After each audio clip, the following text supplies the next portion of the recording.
Exchange of gases. In humans exchange of gases दो जगह पे होता है। एक तो एल्वेलाई पे होगा, जहाँ पे जो एयर है वो एल्वेलाई टू द ब्लड आ रही होगी, एंड फिर सेकेंड होता है बॉडी टिश्यूज़ के पास। तो बॉडी टिश्यूज़ में फ्रॉम द ब्लड ऑक्सीजन जो है वो टिश्यूज़ को मिल जाती है, और बाकी CO2 वो ब्लड में वापस चली जाती है। तो इसमें मेन इंपॉर्टेंट पार्ट ये है जो कि हम प्रेशर ग्रेडियंट क्रिएट करते हैं, ताकि जब प्रेशर जिस जगह पे ज़्यादा हो तो वो वाला एलिमेंट वहाँ से उसके ऑपोजिट डायरेक्शन में ट्रैवल करेगा। जैसे कि एक चीज़ होती है पार्शियल प्रेशर। पार्शियल प्रेशर वो प्रेशर होता है जब एक मिक्सचर ऑफ गैसेस में एक पर्टिकुलर गैस का प्रेशर, मतलब यहाँ पे CO2 और O2 का मिक्सचर ऑफ गैस है, तो अगर हम उसमें से सिर्फ O2 का प्रेशर निकालना हो तो हम उसको बोलते हैं पार्शियल प्रेशर ऑफ O2 या पार्शियल प्रेशर ऑफ CO2।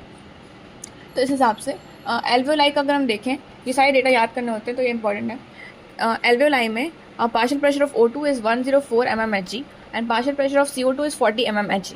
और इसके बाद जो पल्मोनरी इसके बाद ऑक्सीजन जो है ये एंडोथीलियम में जाती है, सॉरी मतलब ब्लड कैपिलरीज में जाती है, एंड ब्लड कैपिलरीज से पल्मोनरी वेन जो कनेक्ट होती है वहाँ पे, पल्मोनरी वेन से लेफ्ट एट्रियम में, लेफ्ट वेंट्रिकल, और फिर इससे सिस्टमिक आर्टरी होती है।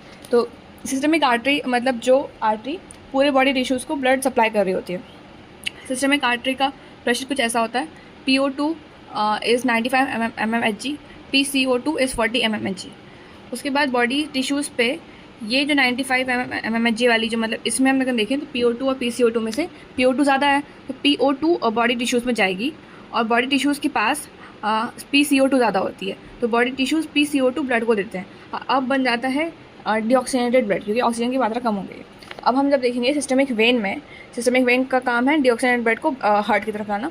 सिस्टमिक वेन में PO2 कम होता है, PCO2 ज़्यादा होता है। PO2 होता है 40 mmHg, PCO2 होता है 45 mmHg।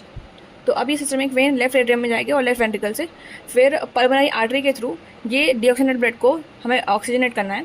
इसके लिए पल्मोनरी आर्टरी के थ्रू ये जाएगी फिर एल्वेओलाई के पास, और फिर ऐसे कि एल्वेओलाई में अभी जो ये सिस्टमिक वेन है इसमें 45 mmHg का प्रेशर है और CO2 का, और एल्वेओलाई में PCO2 होता है 40, तो 45 to 40 जाएगी। इसलिए डीऑक्सीजनेटेड ब्लड से जो कार्बन डाइऑक्साइड है वो ब्लड टू एल्वेओलाई शिफ्ट करती है, और फिर जैसे कि PO2 40 ही है और एल्वेओलाई में 104 है, तो 104 से फिर 40 पे जाएगा O2, तो O2 to the blood and CO2 out of the blood into the into the alveoli. और एक ये भी डाटा होता है कि एटमॉस्फेरिक एयर में PCO2 और PO2 कितना है। एटमॉस्फेरिक एयर में PO2 होता है 159 mmHg और PO2 होता है 0.3 mmHg।